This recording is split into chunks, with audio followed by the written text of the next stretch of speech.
In this video, I'm going to show you why becoming a swing trader might be the best decision that you can make this year. Because you can make more money by holding trades for longer, have more free time, and most importantly, get more confident with your trading. But before I start, I'm going to explain to you 5 things you have to do when trying to make that switch to swing trading.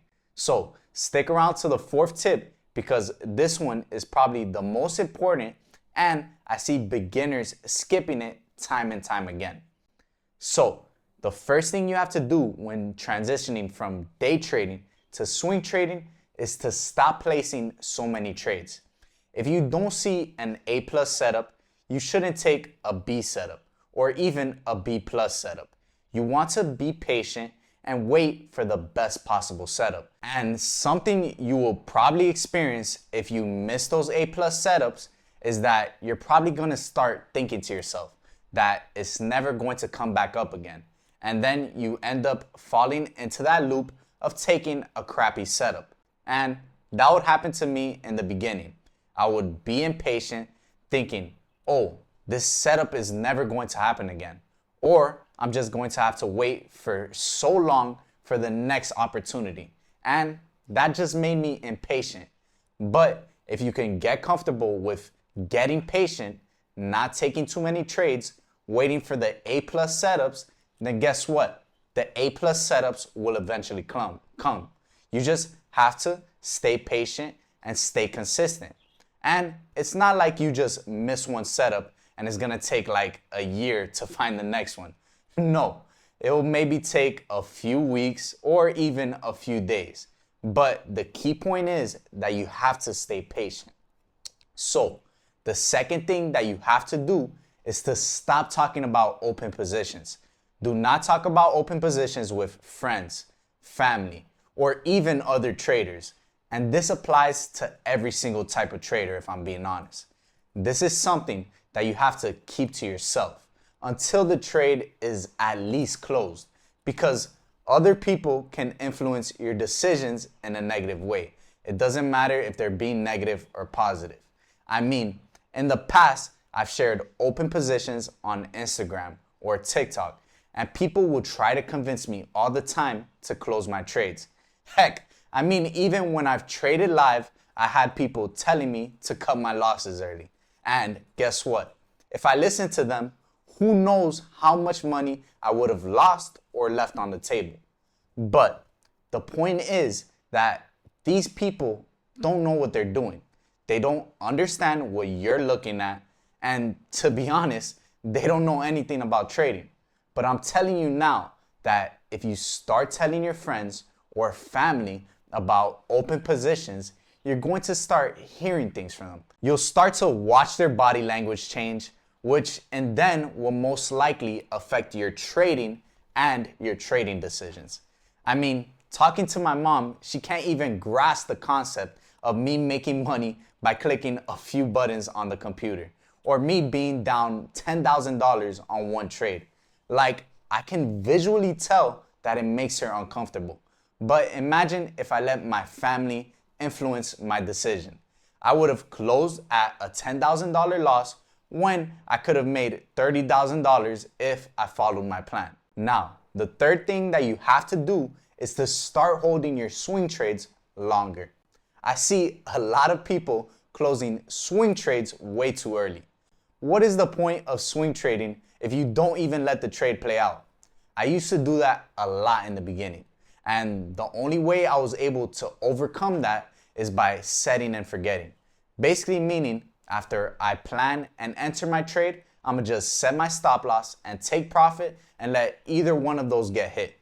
So in the meantime, I'm gonna just be enjoying my week, doing what I usually do, hitting the gym, chilling with my friends, going out to eat, all of that good stuff.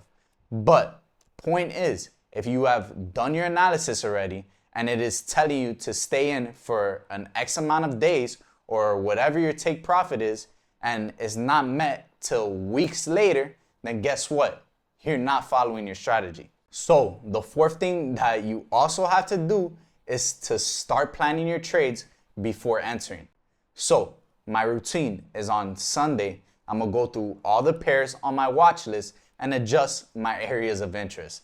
Make sure I have all my alerts set and just prepare myself for what's to come the following week. So let's just go through it here. Right now, I'm gonna go over USD JPY and GBP JPY. So let's go through it here. I'm gonna go over first USD JPY and then GBP JPY. So as you can see here on the USD JPY, first we're looking at the daily time frame. Ignore this trade right here. This is a trade we cashed out on today on the USD JPY. It was a swing trade I alerted about 2 weeks ago to the school community. As you can see, we just hit TP. But reasoning behind that trade, as you can see, 4-hour time frame, we are on a downtrend.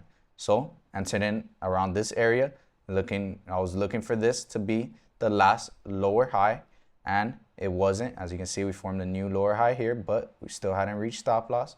Overall, it was a downtrend that we ended up coming back down to make a new lower low over here. As you can see, trade and plan went well.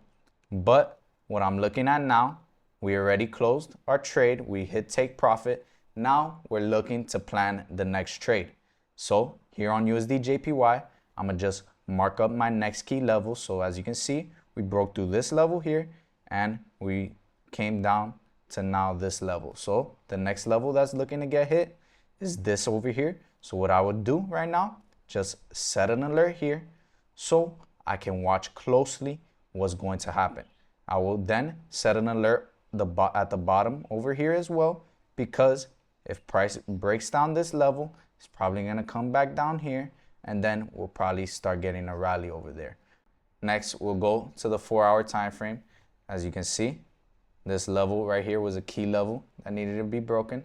So I'll just mark that up as well so we can watch those levels. But right now, I'm basically not looking to enter until we either come to this level, break above it, then I'll probably be looking for a nice little swing trade, or until we come and break below this level here to a nice short to the downside. But this is me planning my trade, setting the alerts, waiting for one of these things to happen. Not forcing anything, just being patient for one of these to happen. So now let's go over GBP JPY. So GBP JPY, as you can see, overall 4-hour, we are in somewhat of an uptrend. Daily, we are in an uptrend. So this pair looks pretty bullish, but I'm gonna mark up my levels first. As you can see, I have this trend line marked up here. So what I will do right now is I will just wait for a clear setup. Right now, there's no clear setup.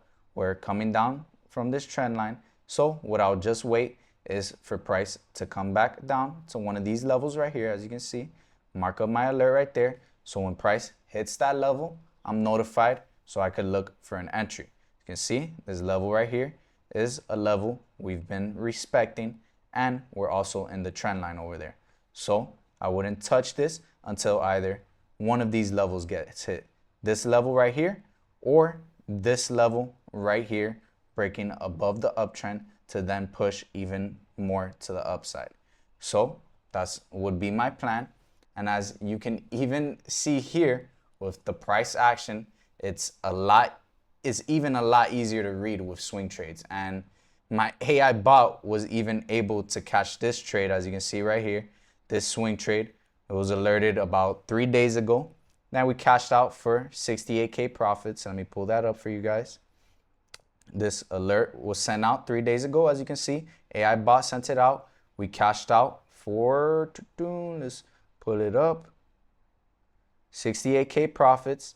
As well, we had members in the community cashing out. We had Tari make, 1,805, which is good. And Armand, 1.1K. We had Mickey cash out. We had Eric and Jamal. So everybody in the community cashed out on that trade. Nice little trade. But if you guys are even interested in that, link is just in the description. But yeah, the price action, just swing trading, this way you can see, it's just so much easier for your eyes, for everything.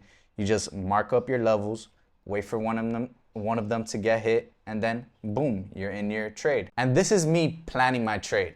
I'm not getting involved until either one of these things happen. And this is something that doesn't take me long at all.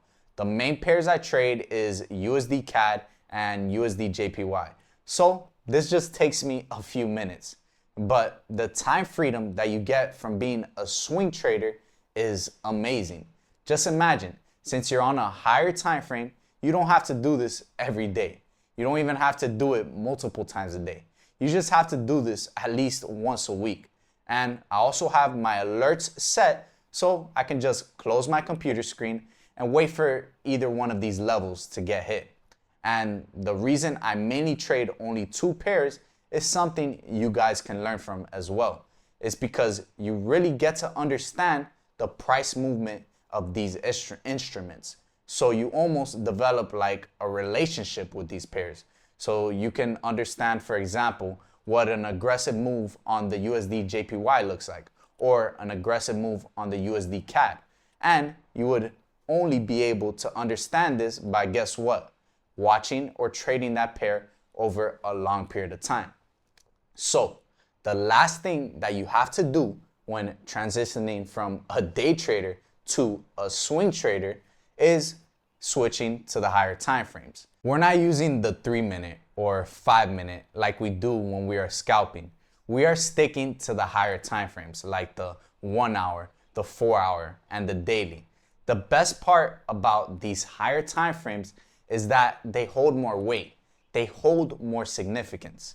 If you're looking at the 1 minute or 5-minute, there's way too much noise, way too much movement, a whole bunch of things to throw you off. Whereas what price does on the 1 hour / the 4 hour, and especially the daily, hold so much more weight and it's much more significant.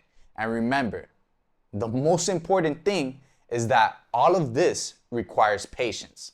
So if you found this video helpful, smash that like and subscribe button. And if you want to see me break down my most recent swing trade that made me $68,000, click right here.